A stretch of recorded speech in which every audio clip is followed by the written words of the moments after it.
إن الحمد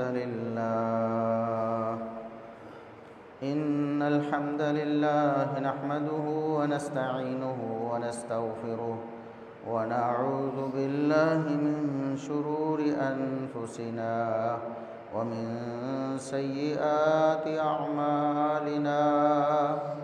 من يهده الله فلا مضل له ومن يضلل فلا هادي له. أشهد أن لا إله إلا الله وحده لا شريك له وأشهد أن محمدًا عبده ورسوله.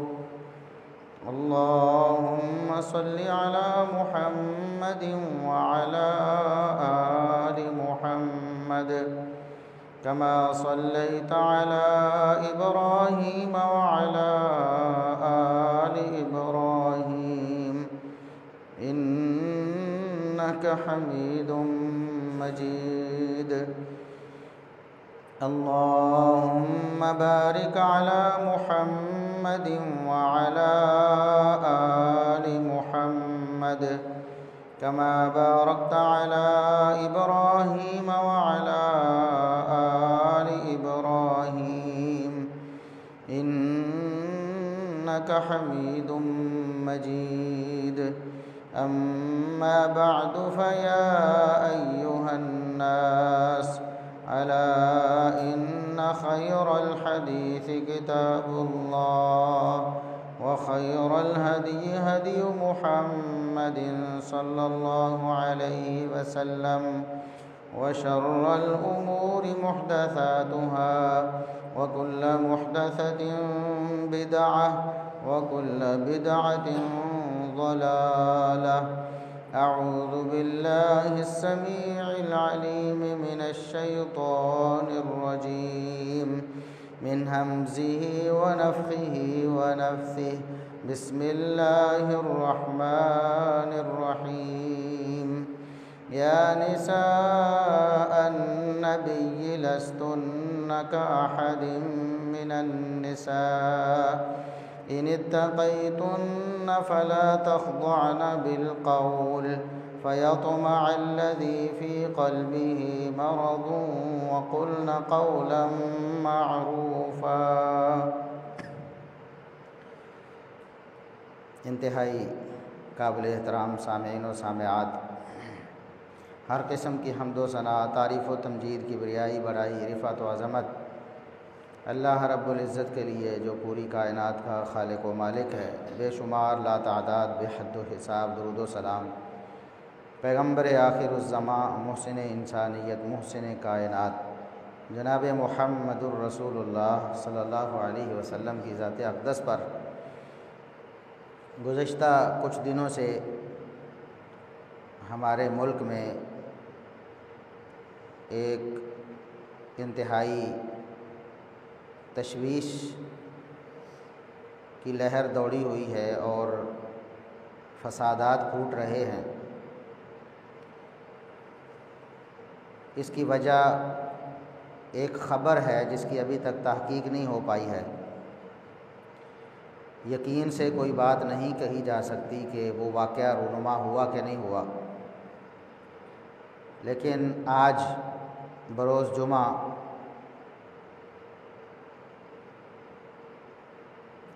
18 اکتوبر 2024 تمام تعلیمی اداروں کو بند کیا گیا ہے ملکی حالات کی ابتری کے پیش نظر. تو ہم نے دیکھنا یہ ہے کہ اس طرح کے واقعات کیوں رونما ہوتے ہیں. ہمارے ملک میں، ہمارے معاشرے میں افراتفری کیوں پھیلتی ہے، یہ فسادات کیوں ہوتے ہیں، ان کا سد باب کیا ہے، کیا اسلام نے اس حوالے سے ہماری کوئی رہنمائی کی ہے. یہ جو واقعہ رونما ہوا ہے، یہ جو فسادات ہو رہے ہیں، یہ ایک پرائیویٹ کالج جس کا دائرہ بہت وسیع ہے، اکثر و بیشتر شہروں میں اس کی برانچز قائم ہیں. اس کے حوالے سے ایک خبر چلی کہ وہاں کسی لڑکی کے ساتھ کوئی ریپ کا معاملہ ہوا ہے۔ وہ خبر پھیلتی پھیلتی پورے ملک میں پھیلی اور کچھ لوگ احتجاج کے لیے طلباء و طالبات نکلے، توڑ پھوڑ ہوئی، نقصان ہوا، آگ لگائی گئی، املاک کو جلایا گیا، لوگ گرفتار ہوئے، مقدمات درج ہوئے۔ آج کئی دن ہونے کو ہیں لیکن ابھی تک صحیح صورتحال ہمارے سامنے نہیں آ سکی۔ کیا واقعی ایسا کوئی واقعہ رونما ہوا ہے یا نہیں، اس بارے میں ہم یقین کے ساتھ ابھی تک کچھ نہیں کہہ سکتے۔ اور پھر ایسے واقعات پہلے بھی رونما ہوتے رہے ہیں۔ اگر یہ واقعہ جھوٹا بھی ہے، جیسا کہ امکانات ایسے نظر آ رہے ہیں کہ ابھی تک کوئی صحیح صورتحال سامنے نہیں آئی، کوئی یقینی بات سامنے نہیں آئی، متاثرہ لڑکی کا بھی کوئی نام، پتہ، ایڈریس سامنے نہیں آیا، کبھی کوئی سامنے آتا ہے، کبھی کہا جاتا ہے وہ ہاسپٹل میں ہے، کبھی کہا جاتا ہے کہ وہ مر چکی ہے۔ پھر سوالات اٹھتے ہیں کہ اگر وہ مر گئی ہے تو اس کا جنازہ کہاں ہوا ہے، اس کی تدفین کہاں ہوئی ہے۔ بہرحال بہت سارے سوالات ہیں۔ جو بھی ہو، یہ واقعہ ابھی جو خاص واقعہ ہے وہ رونما ہوا ہے یا نہیں ہوا، لیکن اس طرح کے واقعات تواتر کے ساتھ ہمارے ملک میں رونما ہو رہے ہیں، اور ان کا سبب اگر مشترکہ طور پر دیکھا جائے وہ ایک ہی نظر آتا ہے، جو کہ اس واقعے میں بھی بالکل عیاں ہے، اور ابھی جو اس واقعے کے بعد احتجاج کی صورت میں آواز بلند کی جا رہی ہے وہ بھی وہی مشترکہ سبب ہے۔ وہ سبب ہے مرد و خواتین کا اختلاط۔ اللہ رب العزت نے انسانوں کو بنایا ہے، انسانوں کی تخلیق کی ہے۔ اللہ رب العزت سب سے بہتر جانتا ہے کہ ان انسانوں نے زندگی کیسے بسر کرنی ہے، کیسے اگر اپنے آپ کو یہ چلائیں گے، کس نظام کے تحت رکھیں گے تو یہ پرامن زندگی بسر کر سکیں۔ وہ خالق و مالک ہے، اس سے بڑھ کر کوئی بھی نہیں جانتا کہ انسانوں نے کس طریقے سے اس دنیا میں رہنا ہے۔ تو اس خالق و مالک نے مردوں اور خواتین کو اس دنیا میں رہنے کے حوالے سے بہت سی تعلیمات دی ہیں۔ غیر محرم یا اجنبی مرد و خواتین کے لیے یہ واضح دو ٹوک حکم ہے کہ وہ ایک دوسرے کے ساتھ اختلاط نہیں کریں گے، وہ ایک آڑ اور پردہ بنا کے رکھیں گے، ان کے درمیان ایک رکاوٹ رہے گی ہمیشہ۔ یہ ایک مشترکہ سبب ہے جس کو آج وہ لوگ بول بول کر اس کا مطالبہ کر رہے ہیں جن لوگوں کو اسلامی تعلیمات سے چڑ ہوتی ہے۔ جب ممبر و محراب سے یہ آواز اٹھتی ہے کہ یہ اختلاط والا نظام ختم ہونا چاہیے، مخلوط تعلیم کا نظام پاکستان میں ختم ہونا چاہیے، اس سے فسادات ہوتے ہیں، اس سے خرابیاں ہوتی ہیں، اس سے برے سانحات رونما ہوتے ہیں، تو کہا جاتا ہے کہ یہ مولوی ہیں، یہ پتھر کے زمانے کے لوگ ہیں، یہ ملک کو ترقی کی دوڑ سے پیچھے رکھنا چاہتے ہیں، یہ ملک کو پتھر کے دور میں لے جانا چاہتے ہیں۔ لیکن جو مطالبہ کتاب و سنت کی روشنی میں ممبر و محراب سے کیا جاتا تھا، آج وہی مطالبہ اللہ کے فضل و کرم سے لوگوں کی زبانوں پہ آیا ہے، اور انہی لوگوں کی زبانوں پہ جو اسلامی تعلیمات پہ عمل ابھی بھی نہیں کرنا چاہتے۔ چنانچہ ہم نے دیکھا کہ خواتین طالبات جو پردہ نہیں کرنا چاہتی، اللہ رب العزت کے احکامات کے تابع اپنے آپ کو نہیں کرنا چاہتی، بے پردہ گھومتی پھرتی ہیں، مخلوط نظام میں تعلیم حاصل کرنے جاتی ہیں، وہ بھی اب یہ مطالبہ کر رہی ہیں کہ ہمارے جو ادارے ہیں، تعلیمی ادارے، ان میں صرف خواتین ہونی چاہیے، کوئی مرد ہمارے تعلیمی ادارے میں داخل نہیں ہونا چاہیے۔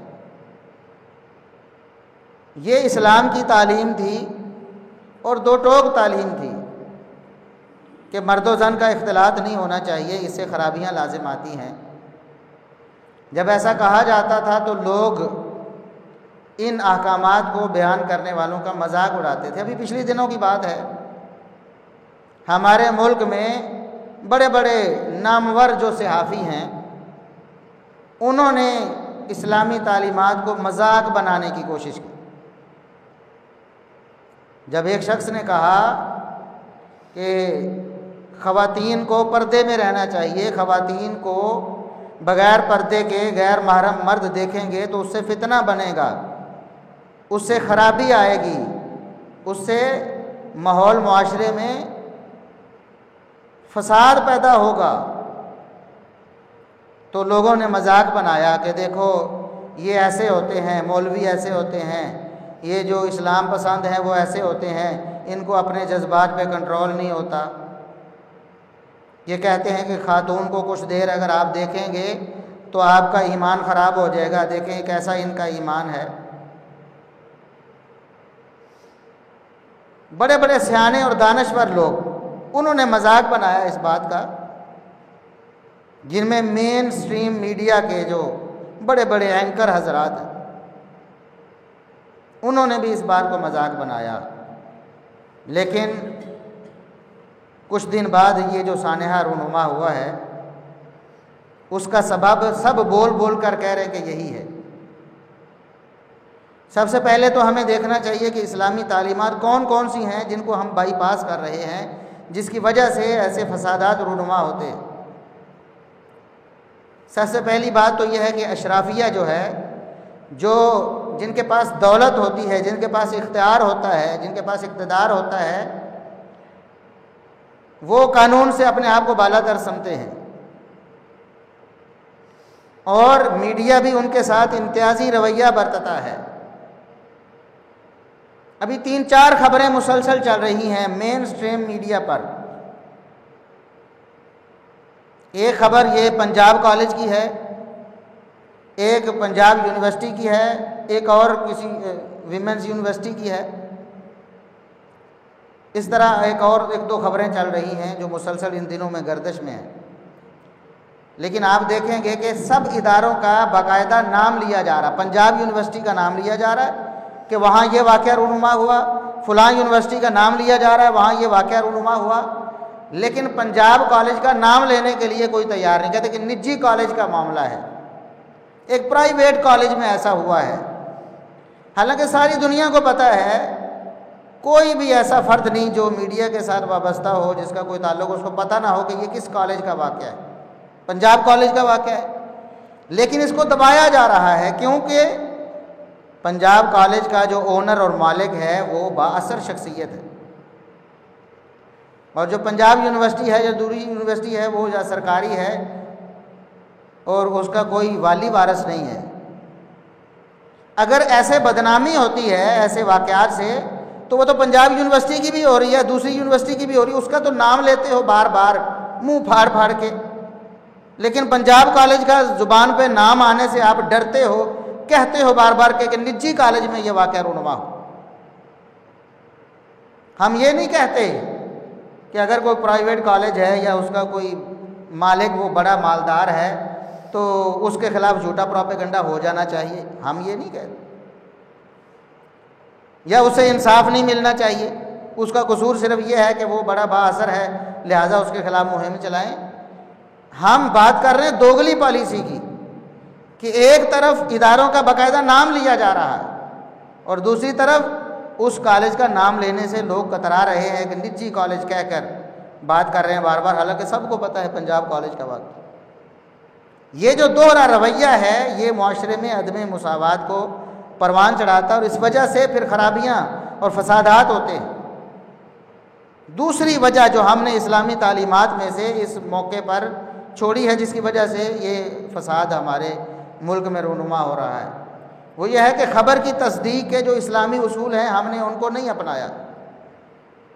آج ٹیکنالوجی کا دور ہے، سائنس ترقی کر کے اس نہج پہ پہنچ چکی ہے کہ 1 سیکنڈ میں آپ وہ کام کر سکتے ہیں جو پرانے دور میں سالوں میں نہیں ہوتے تھے۔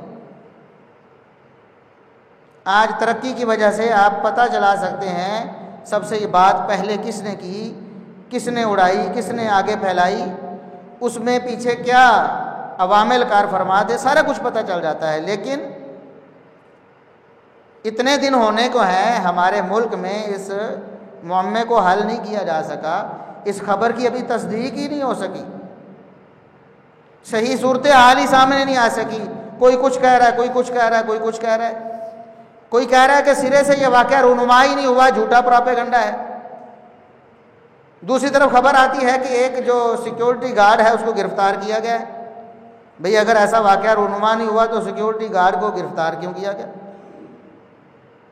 کبھی کہا جا رہا ہے جی سی سی ٹی وی فوٹیج جو ہے وہ ڈیلیٹ کی گئی ہے، اور یہ بھی سرکاری طور پر ایک ذمہ دار فرد نے یہ سٹیٹمنٹ دی ہے۔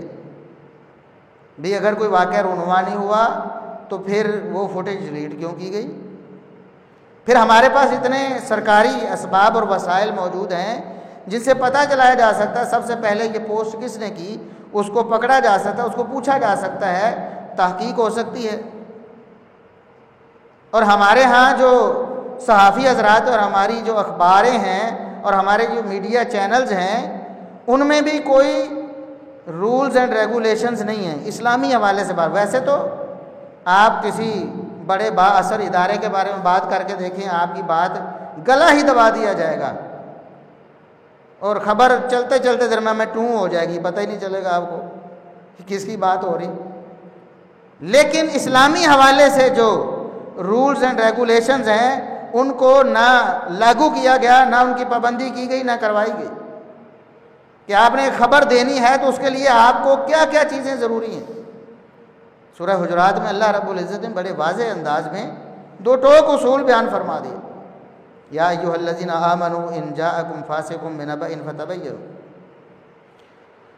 خبر کی تحقیق کے اصول کتاب و سنت میں موجود ہیں اور محدثین کرام نے حدیث کی تحقیق کے لیے وہی اصول استعمال کیے ہیں، اور آج پوری دنیا دیگر سارے مذاہب یہ تسلیم کرنے پر مجبور ہیں کہ جیسا خبر کی تحقیق کا اصول اسلام نے دیا ہے، جو شرائط خبر کی تحقیق کے لیے اور اس کو آگے پھیلانے کے لیے مسلمانوں نے کتاب و سنت کی روشنی میں اخذ کی ہیں، اس کی مثال پوری دنیا میں کسی اور مذہب میں نہیں ملتی۔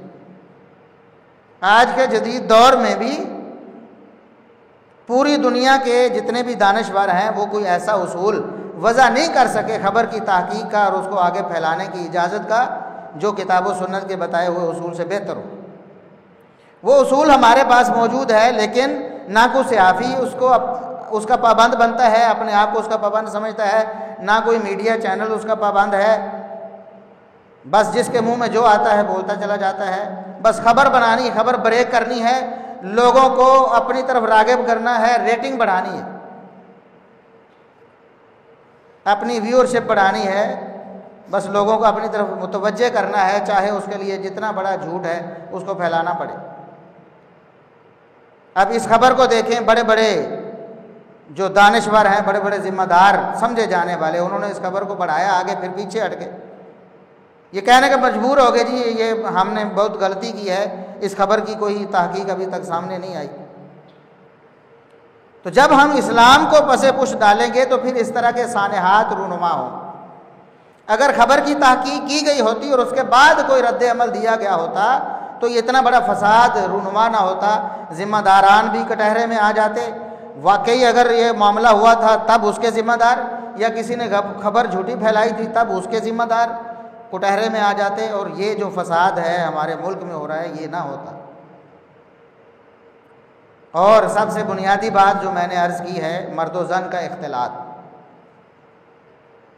آج باقاعدہ طور پر chief justice high court Lahore, جو خود ایک عورت ہے اور ایک لبرل عورت ہے، اسلام کی پابندیوں کو وہ خود قبول نہیں کرتی، وہ بے پردہ ہے، اس کے سر پہ دوپٹہ بھی نہیں ہے،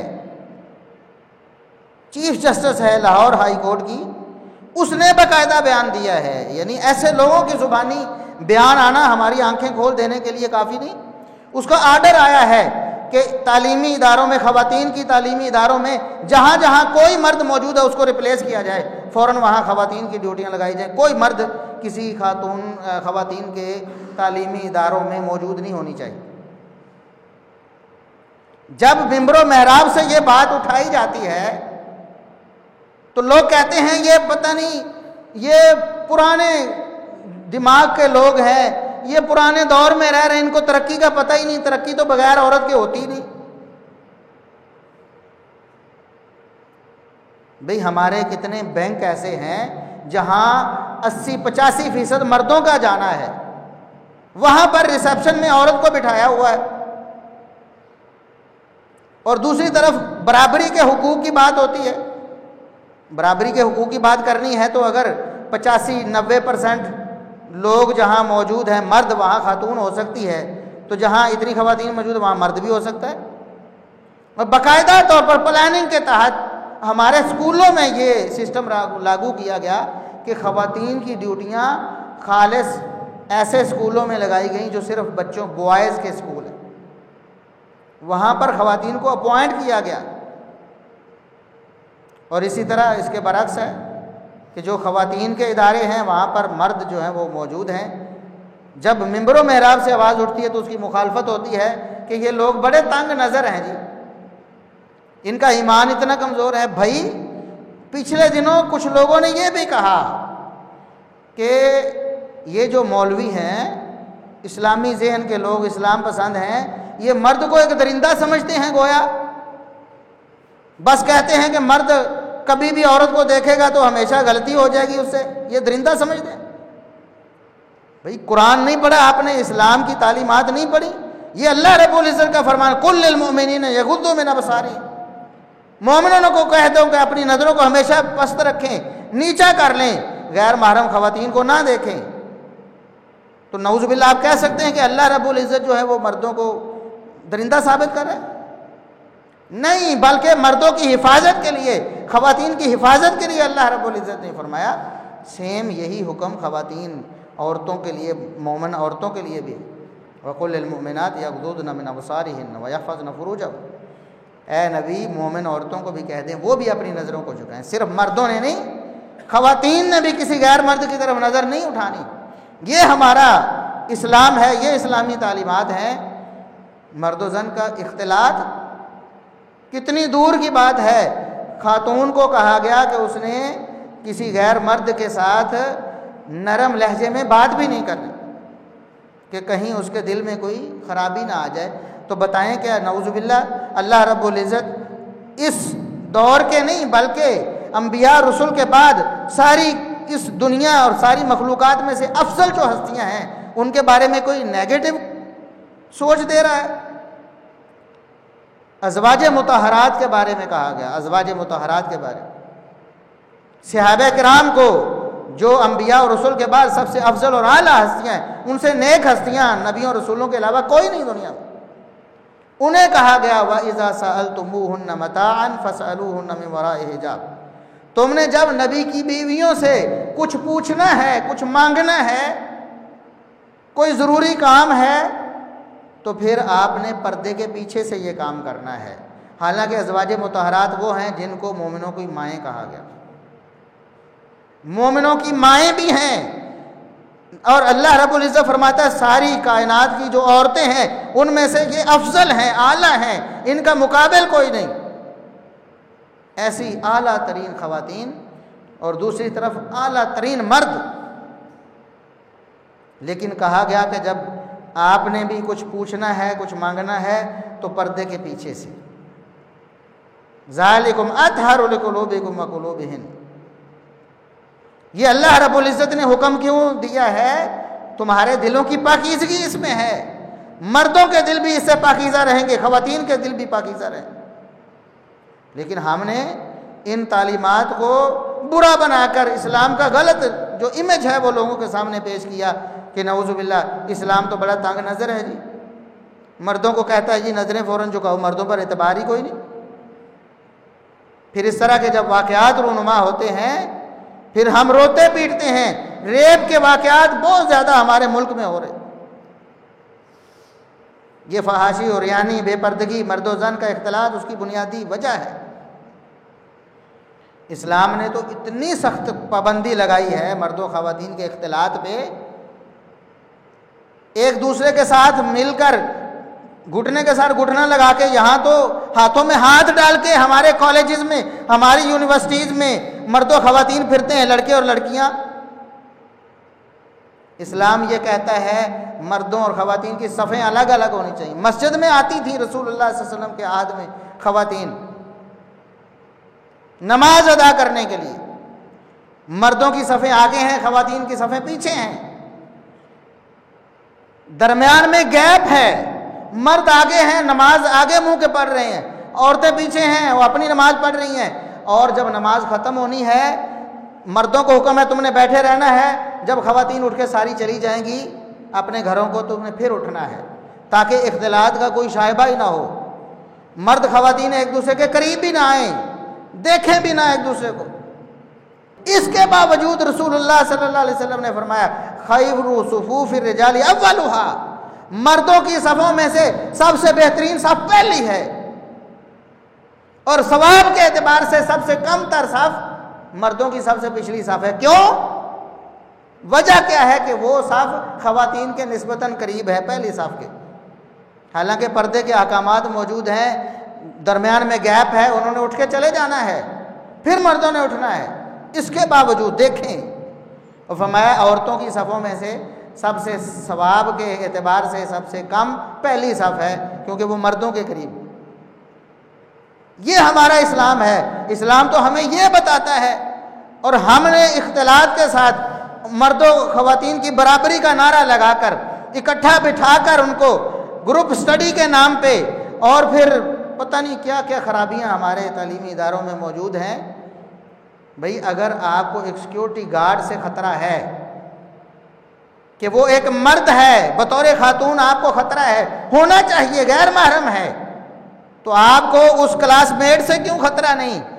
آپ کو اس کلیگ سے کیوں خطرہ نہیں جو آپ کے پاس بیٹھا ہے، جس کے ساتھ آپ خوش گپیاں لگا رہے ہیں، جس کے ساتھ آپ فرینکنس کے ساتھ باتیں کر رہی ہیں، ان سے کیوں نہیں خطرہ آپ کو؟ اگر آپ اللہ رب العزت کے قوانین کو نہیں مانیں گے پھر اس طرح کے فسادات ہوں۔ مرد بھی اللہ کے قانون کے تابع ہو جائیں، خواتین بھی اللہ کے قانون کے تابع ہو جائیں، یہ ساری خرابیاں ہمارے ہاتھ سے ختم ہو جائیں۔ آج اگر آپ نے یہ مان لیا ہے کہ خواتین کے ادارے خالص خواتین پر مشتمل ہونے چاہیے، ان میں کوئی مرد نہیں ہونا چاہیے، اور ہماری چیف جسٹس جو خاتون ہے لاہور ہائی کورٹ کی، اس نے یہ آرڈر کیا ہے کہ خواتین کے اداروں سے مردوں کو نکال دیا، کوئی مرد نہیں ہونا چاہیے، یہ اسلام کی حقانیت کی دلیل ہے۔